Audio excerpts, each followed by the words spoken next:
고맙습니다.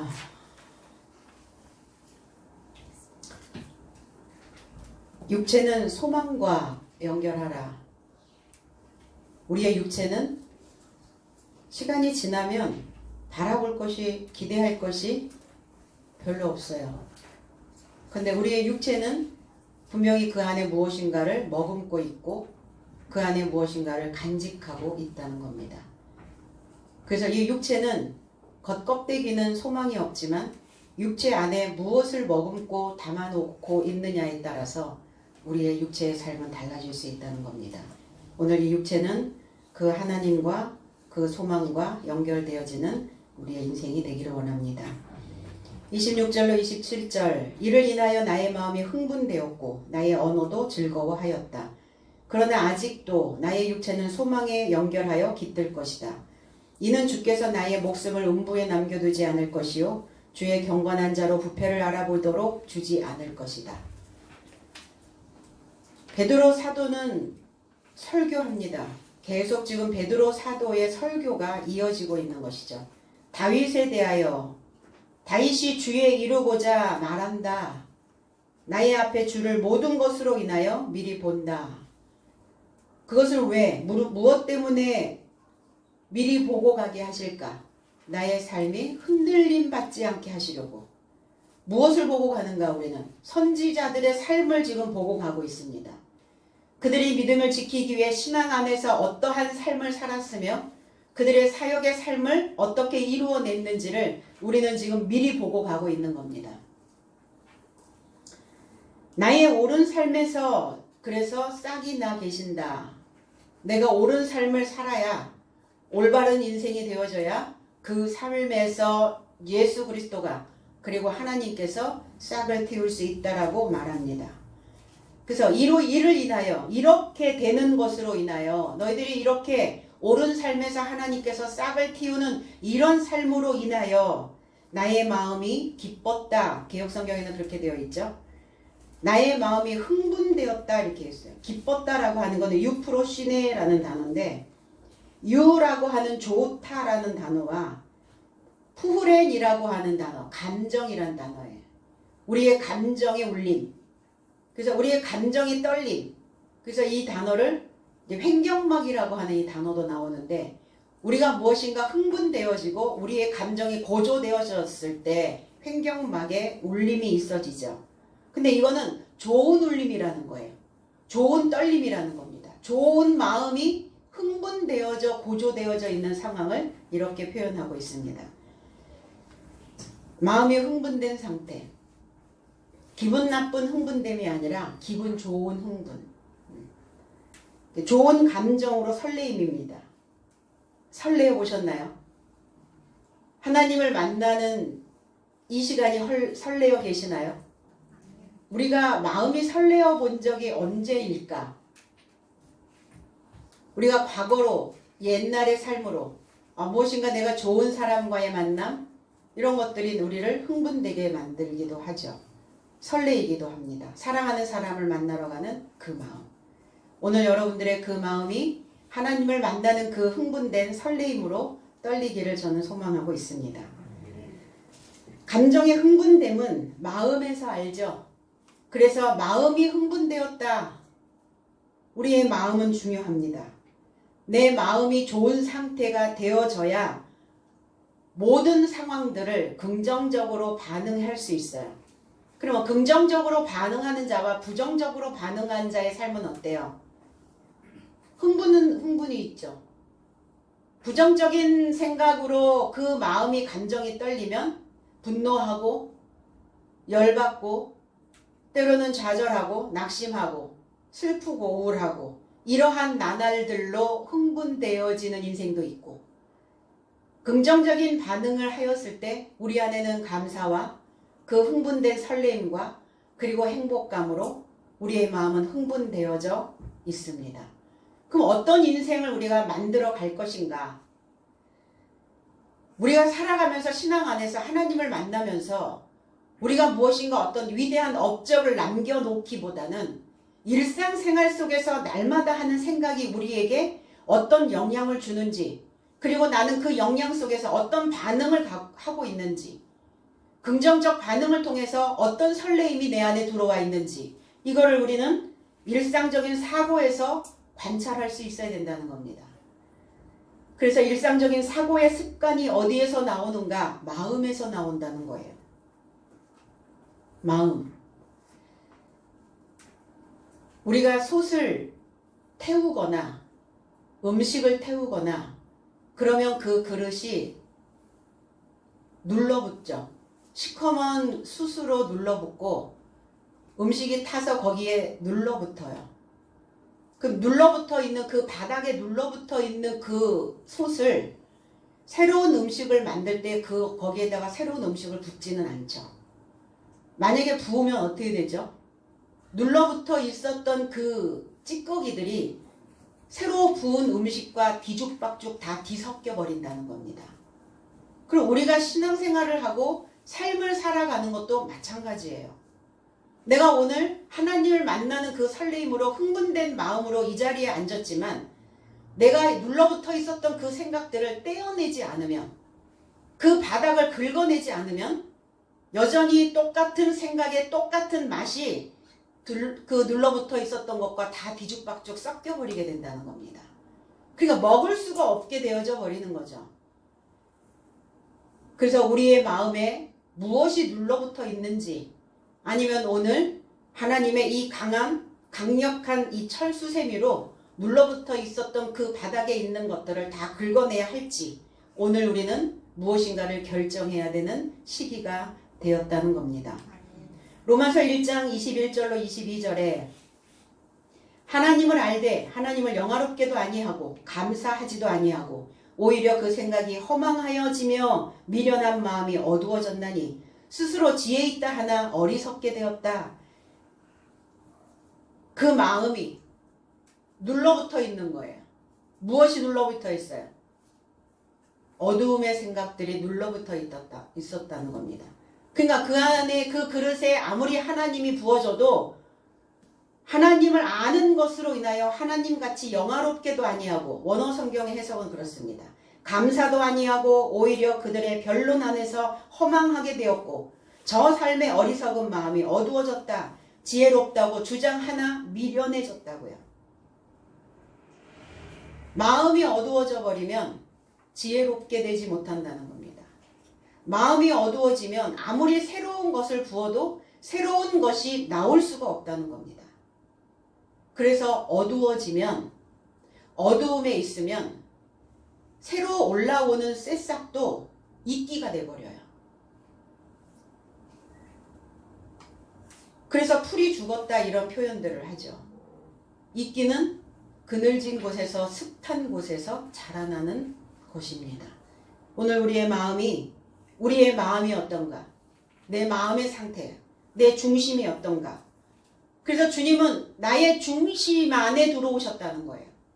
그래서 내 바닥에 눌러붙어 있었던 그 오래된 그러한 찌꺼기들을 오늘 제거하시기를 원하고 계신다는 겁니다. 그 마음이 허망하여졌다 이렇게 얘기해요. 허망이라고 하는 단어는 빌허자의 망령될 망자예요. 그러니까 기대와 달리 보람이 없고 미덥지가 않은, 이게 허망한 마음이에요. 내가 뭔가를 기대하고 있는데 기대하는 것이 만들어지지 않아.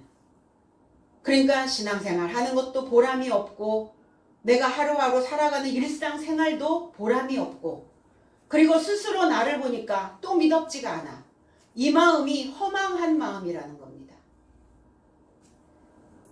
그러면 이 허망한 마음을 어디에, 어떻게 이거를 해결할 것인가?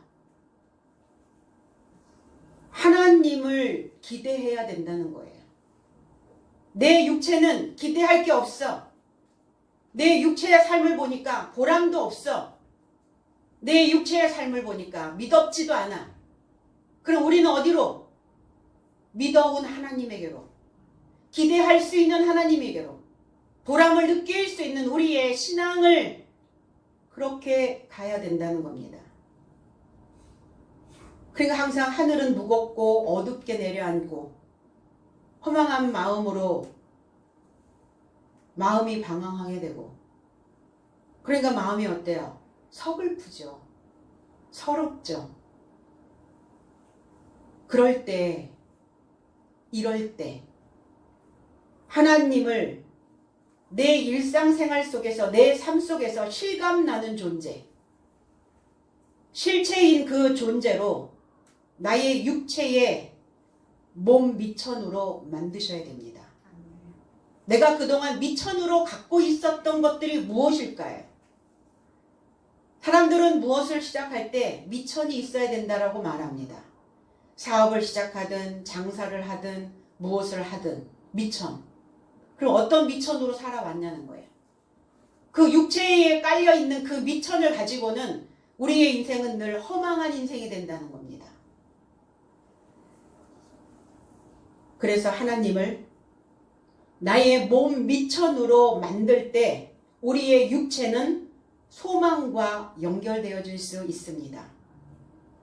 바울 사도는 로마서 2장 29절에서 오직 이면적 유대인이 유대인이며 할례는 마음에 할지니 영에 있고 율법 조문에 있지 아니한 것이라. 그 칭찬이 사람에서가 아니요 다만 하나님에게서니라 그랬어요. 마음, 이걸 재해석을 하면 오히려 감춰진 것 안에서 유대인이며, 이거를 이제 감춰진 것, 이면적 유대인이다 이렇게 표현하고 있는 거예요. 문자가 아닌, 글자가 아닌 영 안에서 마음의 할례이다. 이런 자의 칭찬은 사람에서 난 것이 아니라 오히려 하나님에게서 난 것이다 그랬어요. 그러니까 마음의 할례가 필요하다는 거예요. 그러나 손으로 받은 그 드러나 있는 유대인이 아니라 내가 그동안 무엇을 했던, 어떻게 살았든, 어떻게 믿었든 그거는 다 보여졌던 신앙들이었어요. 그런데 내 안에 감춰져 있었던 이면적, 내 안에 이면이 중요하지 보여지는 것은 누구나 다 할 수 있어요. 보여지는 신앙생활, 믿음생활, 교회생활 다 해왔죠. 그런데 이면을 보지 못했단 말이에요. 감춰져 있는 것이, 내 바닥에 미천으로 깔려 있는 것이 무엇인지 드러나지 않았다는 겁니다. 근데 내 바닥을 보는 게 중요해요. 내가 내 바닥을 봤어. 이때 이제 기회가 온 거죠. 왜? 내 바닥에 무엇이 눌러붙어 있는지를 알아차렸다는 겁니다. 그래서 바닥이 보이시거든 이제 드디어 기회가 왔음을 실감하시기 바랍니다. 그래서 겉으로 드러난 유대인이 아니라 하나님의 말씀 안에서 마음의 할례가 하나님의 칭찬이다 그랬어요.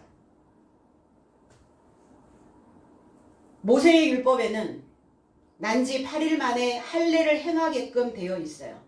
할례, 페리토페라는 단어, 둘레를 베어내다라는 단어예요. 페리라는 단어, 둘레. 토모페로스라고 하는 단어. 토모페로스라고 하는 단어는 단 한 번에 내려치다. 단 한 번에 또 하고 또 하고 반복되는 것이 아니라 그냥 단칼에 한 번에, 이거를 우리는 결단력이라고 말합니다. 그 결단력은 어디에서 나오느냐? 마음력에서 나와요. 마음에 힘이 있지 않으면 결단력이 만들어지지 않습니다. 그래서 무엇인가 단번에 내려치는 어떤 강타를 해야 되는 이런 의미를 가지고 있어요. 히브리어로 넘어가면 이 할례라고 하는 단어는 몰이라는 단어예요. 몰. 잘라서 버리다. 그럼 뭘 버리라는 거야? 뭘 버려? 나의 물, 나의 학습된 것. 그러니까 부정적으로 학습되어졌던 것. 나의 본성적인 물. 그거를 잘라서 버리라는 거예요. 뭘 몰라서 못 버리는 거예요? 그러니까 오늘 뭘 버려야 되는지 할례 하시기 바랍니다. 에레미야 9장 25절에 여호와의 말씀이니라. 보라, 날이 이르면 할례 받은 자와 할례 받지 못한 자를 내가 다 벌하리니 그랬어요. 할례를 받으라고 하셔서 할례를 받았더니 할례를 받은 자도 벌을 하시고 할례를 안 받은 자도 벌을 하신대요. 할례를 받지 아니한 자들은 할례를 받지 아니한 이스라엘과 애굽과 유다와 에돔과 암몬과 모압과 광야에서 살면서 머리털을 모지게 깎은 자들, 이들이 다 할례를 받지 않은 자들이에요. 그럼 할례를 받은 자들은 어떠냐? 어떤 자들이냐? 할례를 받은 자는 이스라엘 백성들이겠죠, 당연히. 그런데 왜 다 벌을 하시겠다고 말씀하시는가? 너의 감춰져 있는, 드러나지 아니하는 너희의 바닥을 할례하지 않은 자, 그 마음으로 받지 아니한 자들, 할례를 받긴 받았어요. 신앙생활을 해왔죠. 교회 다녔어요. 근데 이면적인 것들을, 감춰져 있는 것들을, 바닥에 눌러붙어 있는 것들을 잘라 버리지 않았다면 너희들도 벌 받는다예요. 그것도 잘못됐다라고 말씀하고 계시는 거죠. 그럼 주님은 오셔서 뭘 하셨어요? 너희들의 감춰져 있는 것들을 내가 이 말씀을 통해서, 나팔 소리를 통해서 너희 안에 바닥에 눌러붙어 있는 것이 무엇인지 발견하게 할 것이다. 너희의 속을 다, 감춰져 있는 것들을 다 드러내게 할 것이다. 그래서 감춰져 있는 것이, 드러나지 않을 것이 아무것도 없다고 말씀하셨어요. 그럼 드러나야 살지 않겠어요? 근데 그것을 또 한스럽게 생각하는 사람들이 있어. 드러나면 내가 이런 게 있었구나. 내가 여전히 이게 바닥에 붙어 있었구나. 이거 그러면 닦아내고 긁어내면 되거든요. 안 드러나서, 그거 감춰져 있는 것이 드러나지 않아서 그거에게 당하는 것보다는 훨씬 낫거든요. 이게 도대체 어떤 감정이야? 이게 무슨 상태야? 모르는 것보다는 훨씬 낫다고요.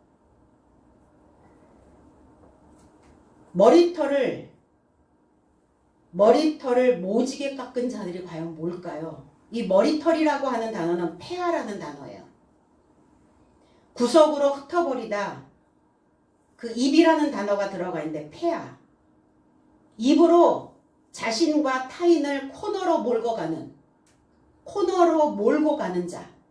이게 머리털이라는 단어예요. 코너로 몰고 가는, 모지게 깎은 자들. 조각조각 짧게 잘라버린 자들. 그러니까 어때요? 무엇인가 생각이 올라오면, 감정이 올라오면, 내 횡격막이 떨려서 흥분된 상태가 올라오면 그것을 조금 길게 생각하셔야 된다고요. 그런데 다 토막내버리는 거예요. 다 난도질을 해버린다. 다 짧게 생각하는 거예요. 생각이 너무 짧아. 이 생각이 내 속에서 왜 올라왔는지 원인이 있을 거 아니에요. 눌러붙어 있었구나. 너무나 오랫동안 바닥에 붙어 있어서 내가 감춰져 있는 그것을 못 발견했구나. 그런데 누군가에 의해서 이것이 발견되어졌다면 감사할 일이라는 거예요. 생각이 너무 짧으니까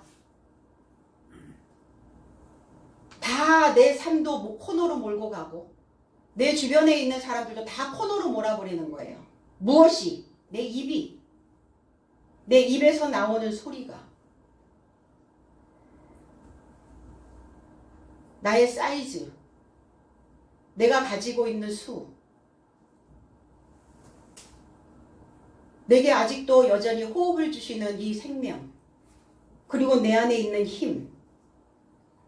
나의 타고난, 아니면 내가 인위적으로 2차적으로 만들어 놓은 나의 어떤 기질, 이런 것들을 유지하지 못하고 그냥 잘라버린다는 거예요. 이거 좀 유지하고 가셔야 되거든요. 그래서 마음의 성마름, 낙심하고 괴롭히고, 성마름이라는 것은 도량이 좁고 느긋한 데가 없이 날카롭다. 그 어떤 상황이 훅 우리의 삶 속에서 올라오면 성마름이 되는 거예요. 짧게 잘라버리는 거예요. 길게 생각해야죠. 하나님 우리에게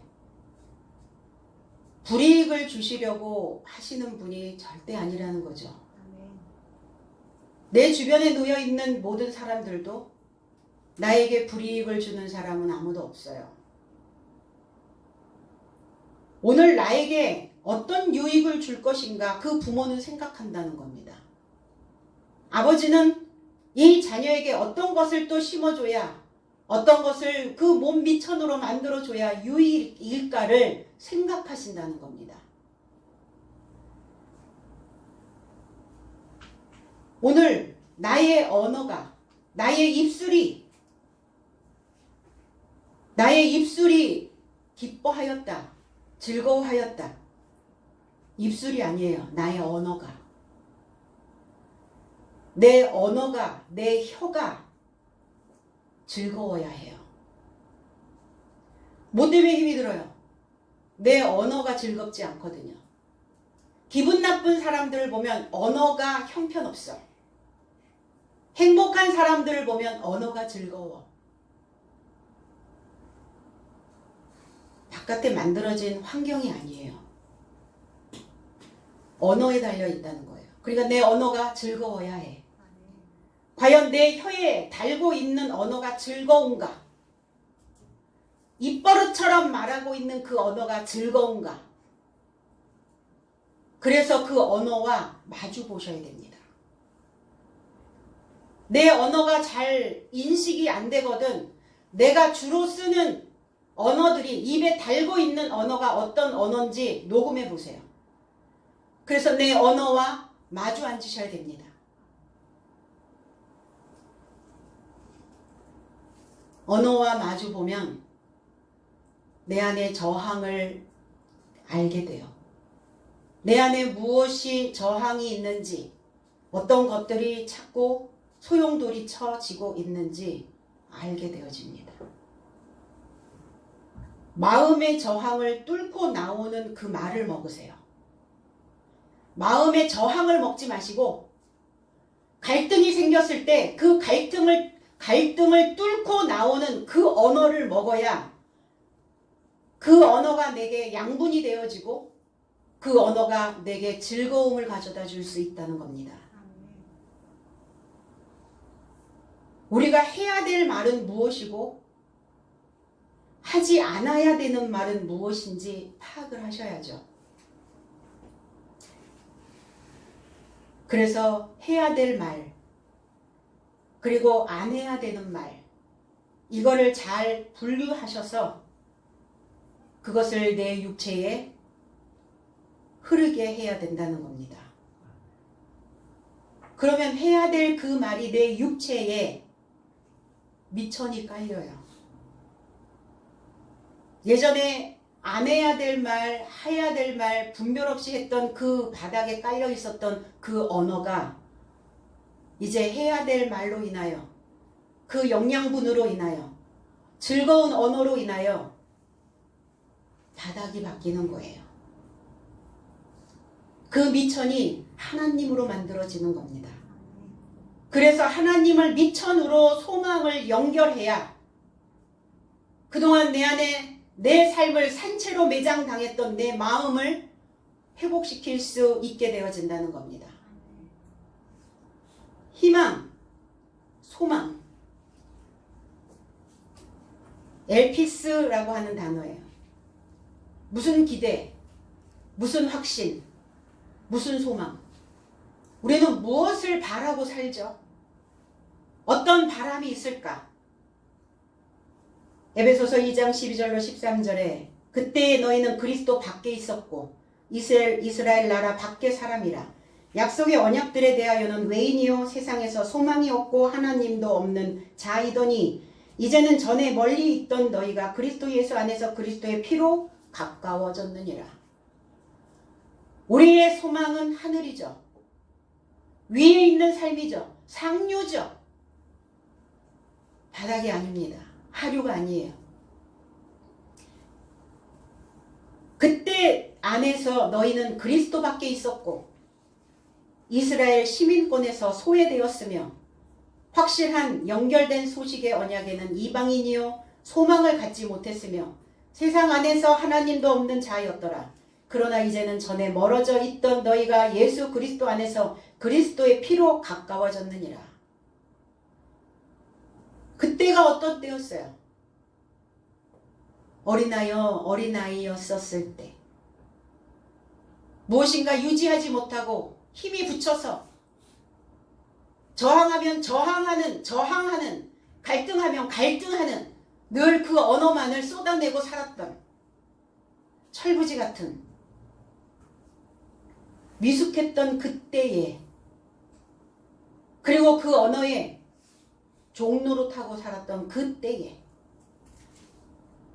바닥에 있는 인생 저급한 언어 그 언어에 종로로 타고 살았던 그때에 그리스도에 살아있는 근데 너희는 그때 그리스도의 밖에 있었고 시민권에서 소외되었던 자들이었다는 거예요.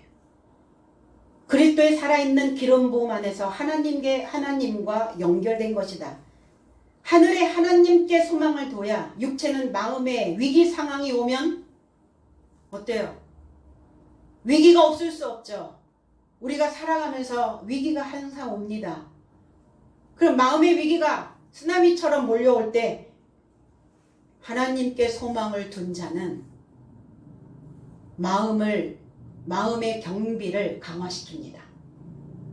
뭐하지 않도록 후회하는 일들이 벌어지지 않도록 그 마음을 자세히 들여다볼 수 있도록 그렇게 경비를 철저하게 섭니다. 그 마음을 늘 지키고 있는 보초가 되어줘야 돼요. 마음을 지키고 있는 경비병이 되어줘야 됩니다. 아무 일도 없었을 때는 경비를 강화시킬 필요는 없어요. 그런데 상황적으로 내가 불리한 일들이 만들어졌을 때는 경비를 강화시켜야 합니다.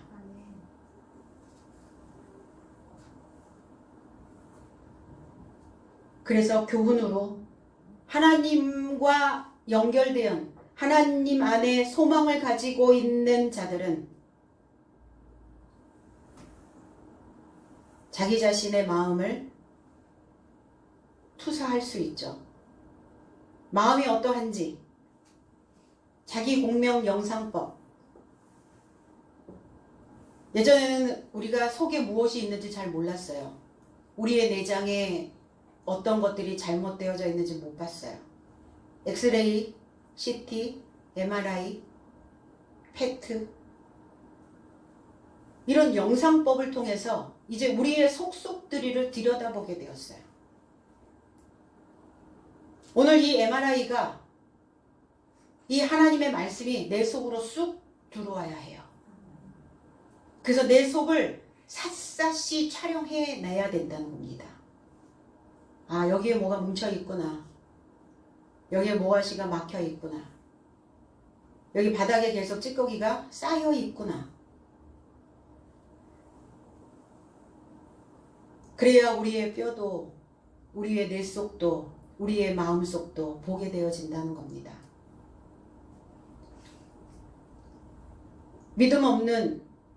믿음이 없으니까 어떻죠? 소망이 없죠. 살아갈 소망이 없어요. 믿는 구석이 있어야 되거든요. 그동안 뭘 믿는 구석으로 만들었길래? 하나님이어야 해요. 하늘이어야 됩니다. 이 땅에 있는 것들은 영원한 게 없어요. 그게 영원할 줄 알고 붙잡았더니 또 시간이 지나니까 퇴색해버리고 또 새로운 것들이 등장을 합니다. 그러나 하나님은 퇴색하지 않아요. 하나님은 늘 그 삶을 유지해 가신다는 겁니다. 그게 다 들여다보니까 어때요? 골다공. 뼛속이 비었네. 골밀도가 좋아야 되는데 골밀도가 좋지 않네요. 하나님의 말씀을 통해서 오늘 내 속을 MRI 촬영을 한다면 어떨까? 우리의 뇌는 혹시 비어있지는 않은가? 내 속의 장기들은 안녕한가? 하나님 왜 무엇 때문에 이렇게 이 메시지를 통해서 왜 나를 속속들이 지금 챙기고 계시는가? 왜 나를 이렇게 관찰하고 계시는가? 무엇 하시려고? 그 목숨을 음부에 남겨두지 않으시려고요. 음부, 이 음부라는 단어 하데스라는 단어예요. 지난주에 언급 한번 해드렸죠. 알파, 뭐뭐 없다. 에이도, 지식. 지식이요, 알다라는 이해하다, 보다. 본다는 건 우리의 육안으로도 보지만 우리의 머릿속으로 보는 거예요. 우리의 생각으로 보는 겁니다. 우리의 마음으로 보는 거예요. 그런데 마음으로 보지 못하는 무지요, 소경이요, 까마귀 고기 먹은 자요. 잘 까먹는 사람은 까마귀 고기 먹었냐? 이렇게 물어보죠. 맨날 까먹어. 뭘 까먹어요? 하나님의 알곡을 까먹어야 되는데 귀신 신하랑 까먹는 소리를 한단 말이에요. 맨날. 알 수 없는 무지한 소경된 자들이에요. 지하세계에 있는 자들을 우리는 죽었다 이렇게 얘기하죠. 지하세계, 지상이 아니에요. 지하. 죽어있는 자들의 모습이에요. 이 단어가 히브리어로 가면 쉐올이라는 단어, 쉐올. 지하의 은신처, 죽은 자의 세계 이렇게 되어 있습니다.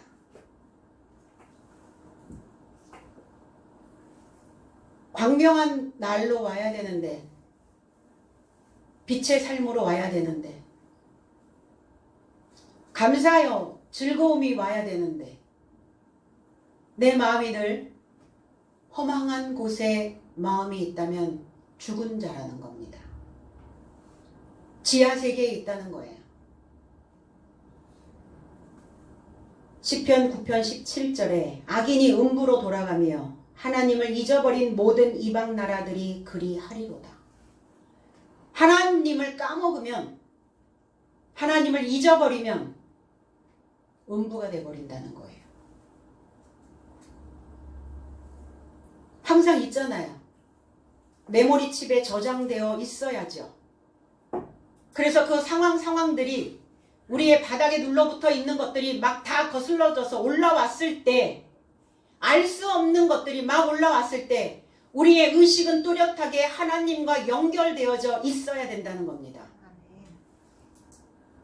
그래서 하나님과 연결되어져 있다면, 하나님을 잊어버리지 않고 있다면 그 음부가 나의 삶을 이기지 못하게 된다는 겁니다. 그런데 악인이 음부로 돌아간다고요. 악인, 위반자예요. 경건하지 않은 자예요. 공경경, 그리고 삼갈건, 삼가해야 될 것들이, 그래서 삼가해야 될 것들을 제껴놓고 그 외의 것들을 공경해야 된다는 거예요. 삼가하지 않은 것, 하나님을 잊어버리는 이런 것이 다 악인이라고요. 어떤 것을 소중히 받들고자 하는 데에 있어 엄숙하다라는 단어예요. 경건이라는 단어가. 그 삶으로 음부로 돌아갔다고요. 운반되어진다고요. 누가 나를 운반합니까? 마귀가? 사탄이? 귀신이?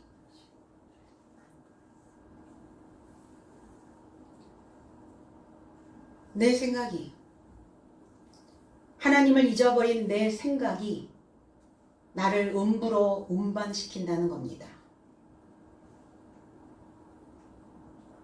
물을 마실 때는 물만 먹으세요.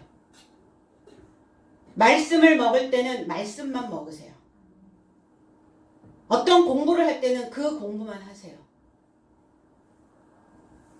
차를 마실 때는, 유자차를 마실 때는 유자차만 마시고, 녹차를 마실 때는 녹차만 마시고, 커피를 마실 때는 커피만 마시세요.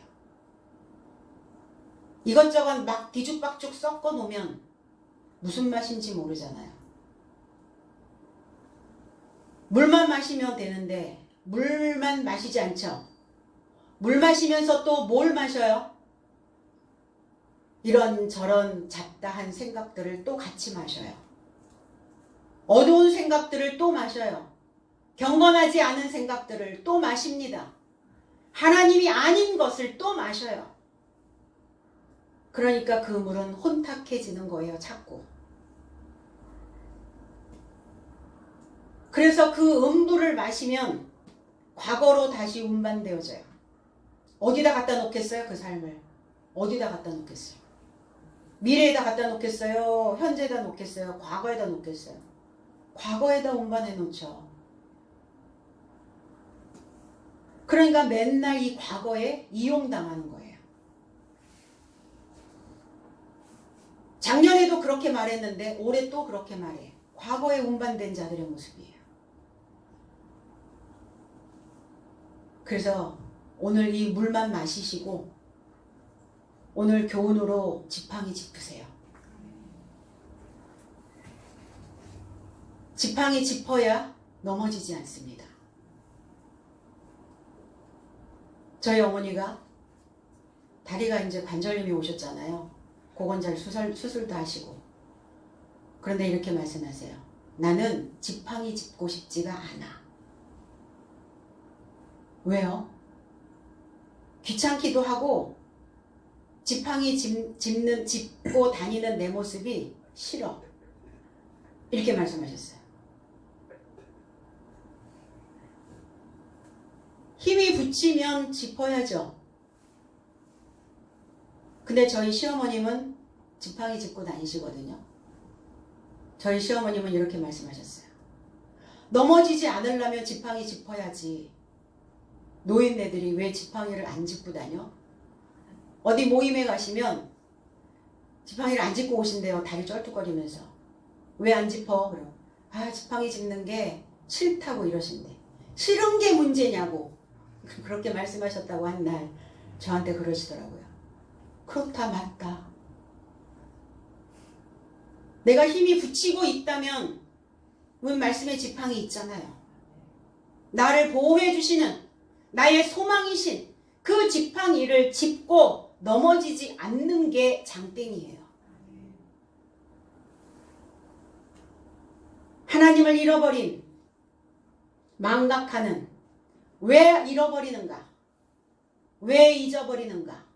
주의력 결핍이에요. 주의력 부족으로 있는 거죠. 그들은 다 누구다? 하나님을 알지 못하는 이방 나라들이 그렇다. 우리는 이방인들이 아니잖아요. 우리는 하나님의 백성이죠. 그래서 우리를 버리지 아니하시고 음부에 버리다, 이 버리다라고 하는 엔카탈레이포라는 단어는 안에 남겨두다라는, 안에 남겨놓다라는 단어예요. 소경으로 무식한 자로 그 신앙인으로 그 안에 남겨두지 않고 올바른 자로 부패하지 않게 하려고, 썩지 않게 하려고. 썩는다. 왜 썩느냐? 태도를 잘못하여 어그러지게 하다라는 의미예요. 이 썩다라는 단어가. 태도를 잘못해서 어그러졌다. 무엇인가를 그르치다. 항상 뭔가를 그르치는 자, 어그러지는 자, 하나님의 의도하고는 늘 빗나가 있는 자, 하나님의 마음이 어떤 마음인지 헤아리지 못하는 자. 그러면 부식하기 시작합니다. 그러면 그렇게 되게 하지 않으려고, 그런 인생이 되지 않으려고 기껏 키워놨는데 거기서 어그러지면 아프잖아요. 거기서 그르치면 안타깝잖아요. 그래서 하나님도 거기에서 그르치게 하지 아니하시려고 그 부패의 부식된 삶에 경험시키지 않게 하시려고 나를 그 음부의 삶에서 끌어내시는 겁니다. 주의 거룩한 자를 주님은 결코 멸망시키지 않으실 것을 또 한 번 말씀하고 있는 겁니다. 28절로 29절 주께서 나에게 생명의 길을 알게 하셨고 주의 면전에 결합하여 나를 흥분으로 채울 것이다. 장정 형제 삶이여 너의 삶을 향해 족장 다윗에 관하여 솔직함에 결합하여 말함이 합당하다. 그도 생을 마치고 매장되어 그의 무덤이 이날까지 나의 삶 안에 있다. 개역성경은 28절에 주께서 생명의 길로 내게 보이셨으니 주의 앞에서 나로 기쁨이 충만하게 하시리로다 하였으니 29절 형제들아 내가 조상 다윗에 대하여 담대히 말할 수 있노니 다윗이 죽어 장사되어 그 묘가 오늘날까지 우리 중에 있도다. 우리 중에 누구? 우리 중에 어디? 그래서 우리가 아니라 1인칭 나의 삶 안에 무엇이? 다윗의 매장지가 다윗의 묘가 나의 삶 안에 있다고요. 다윗에 대하여 담대히가 아니라 솔직하게 말하겠다. 담대히 말할 것은 없죠. 다윗에 대하여 있는 그대로 그냥 솔직하게 말하는 것이지 다윗에 대하여 말하는데 뭘 담대해야 되고 간이 콩알만해져야 되고 그런가요? 그런 거는 아니라는 겁니다. 살아있는 길을, 생명의 길을 내게 보이셨다 그랬어요. 죽어있는 길이 있고 살아있는 길이 있어요. 죽어있는 길, 죽은 길은 뭐예요? 소망이 없는 길. 이 육체가 하나님과 연결이 끊어져 버려 있는 그 길을 가는 자들은 소망이 없는 길을 가는 거예요. 죽은 길을 가고 있는 겁니다. 하나님과 연결된 그 길을 가는 자는 살아있는 길을 가는 거예요. 그러니까 너희가 살아있는 길, 소망이 있는 길을 너에게 보이셨다고요. 우리에게 보여주셨다고요. 빌립보서 2장 16절에 생명의 말씀을 밝혀 나의 다름질도 헛되지 아니하고 수고도 헛되지 아니하므로 그리스도의 날에 나로 자랑할 것이 있게 하려 함이다 그랬어요. 제 해석은 살아있는 말씀을 붙잡으라. 그리스도의 날에 이르러 헛된 경주에 이르게도 아니하고 헛수고에 이르게도 아니한 이 나에게 자랑에 이르게 하려 합니다. 헛수고하지 않게 하시려고. 우리가 기껏 믿었는데 우리가 기껏 인생을 살았는데 허탕치는 느낌이 들어서는 안 되죠. 내가 허탕쳤어. 허탕. 담아올 것을 못 담아왔단 말이에요. 비었단 말이에요. 이 말씀을 배우고 이 말씀을 먹고 이 말씀을 마시는 저와 여러분들에게는 허탕치는 일은 결코 일어나지 않습니다. 그래서 내 자랑을 나로 하여금 자랑에 이르게 하려고 무엇이? 내가 그동안 인생의 경주가 헛수고가 아니었다라는 것을 자랑하게 하려고요. 나의 자랑은 하나님입니다. 하나님을 잘 아는 것이 나에게는 자랑거리여야 해요. 살아있는 길. 이 말씀이 수단이 되어서 사는 자들, 그러한 자들을 살아있는 길이다 말합니다. 하나님의 방법으로 살고 있는 저와 여러분들이 살아있는 길이 되는 거예요. 그래서 많은 사람들은 죽은 길이 아니라 살아있는 길로 오기를 소망하게 될 겁니다. 예수께서도 살아있는 길이죠. 이 방법으로 살아가면 어떨까요? 우리의 판이 바뀌어요. 내 바닥이 바뀝니다. 그래서 죽을 판이었는데 살 판으로 바뀌는 거예요. 마음이 펴지는 거예요. 그리고 자기 실현에 자아실현, 내 인생이 하나님의 소망과 연결되어져서 잘 실현이 되어서 제대로 되어 가고 있다라고 말할 수 있게 되어진다는 겁니다. 주의 얼굴을 어떻게 결합하는가? 우리는 주의 얼굴을 항상 뵙는다. 주의 얼굴을 내가 주의 얼굴 앞에서 뵙는다. 그럼 주님을 내 얼굴 앞에서 언제 어떻게 앞에서 본단 말입니까? 고린도후서 4장 6절에 어두운 데서 빛이 비치리라 하시던 그 하나님께서 예수 그리스도의 얼굴에 있는 하나님의 영광을 아는 빛을 우리 마음에 비추셨느니라.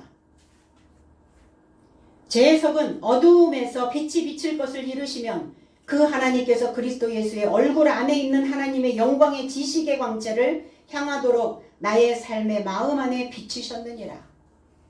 말씀이에요. 말씀과 대면하는 겁니다. 말씀이 내 얼굴 앞에 있는 겁니다. 이 말씀과 대면하여 주의 얼굴을 보는 거예요. 말씀을 머금고 있는 내가 주의 얼굴이 되어지는 것입니다.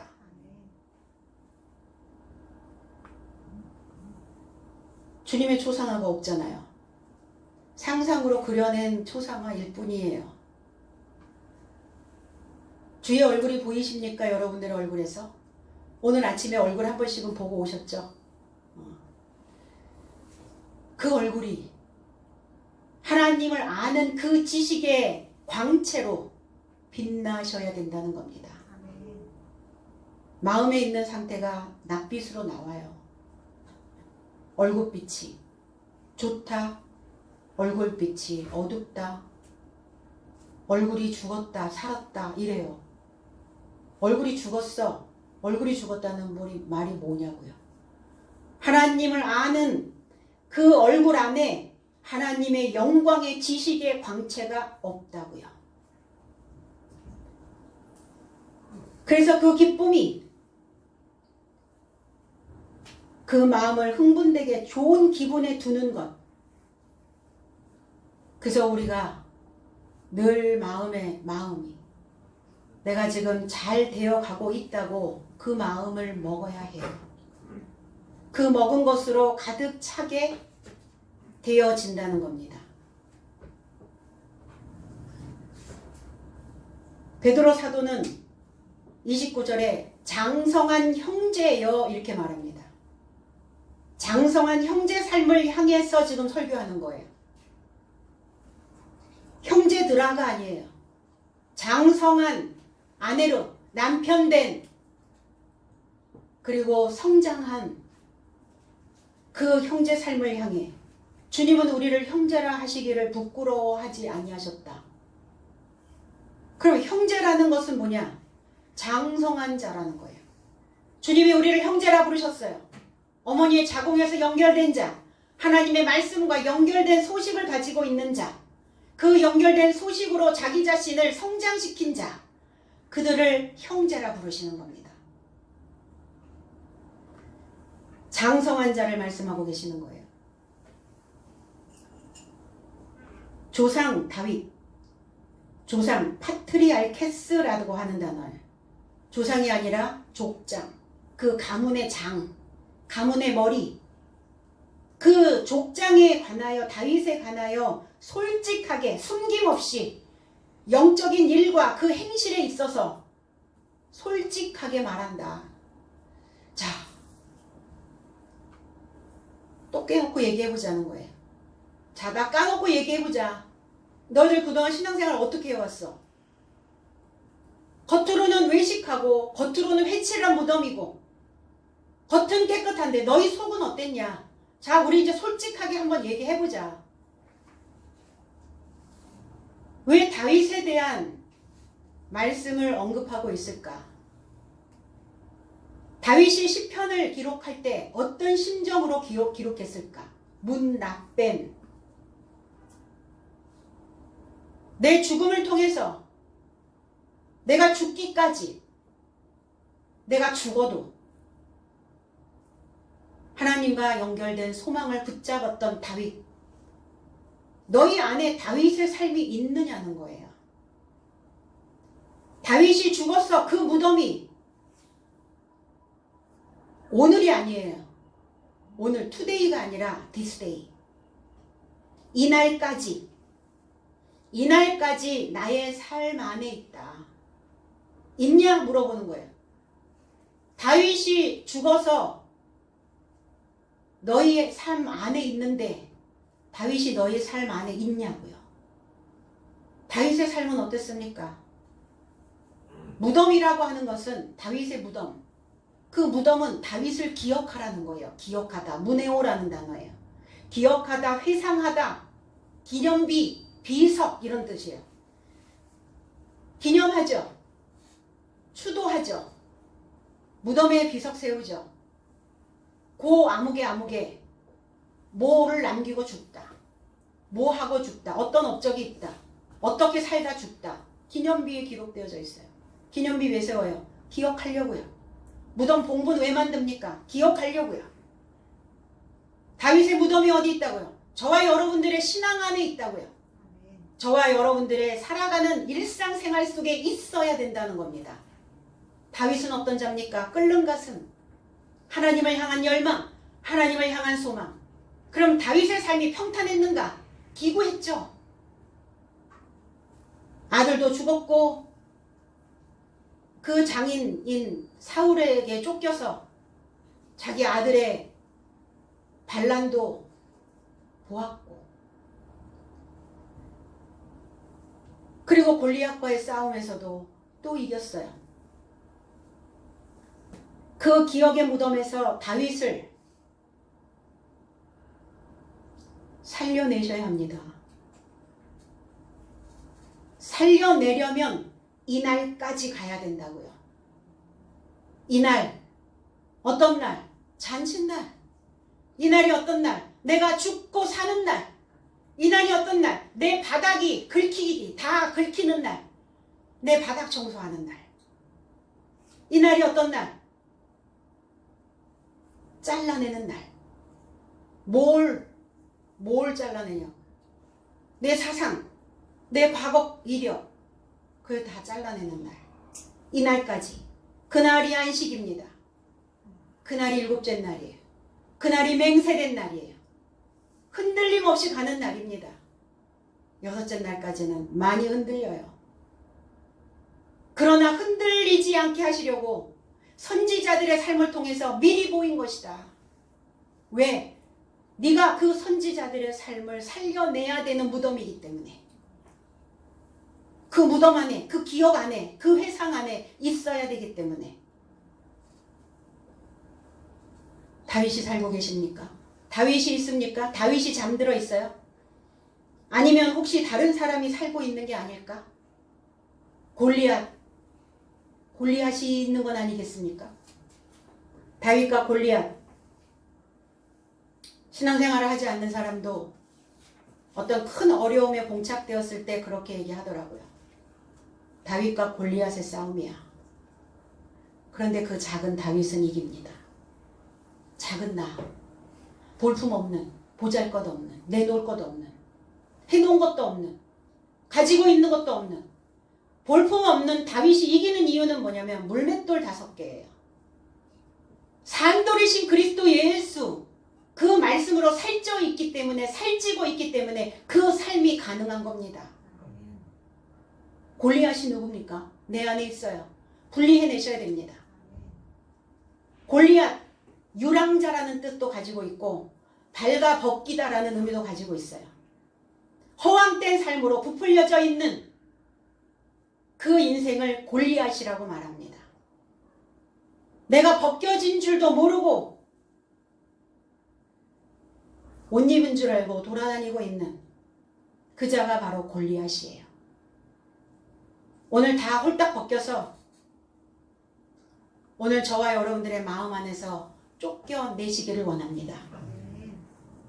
복음의 나팔소리에 그리스도께서 그 깨달음으로 강림하실 때 천사장의 나팔소리와 함께 천군 천사와 함께 주님이 재림, 주님의 강림.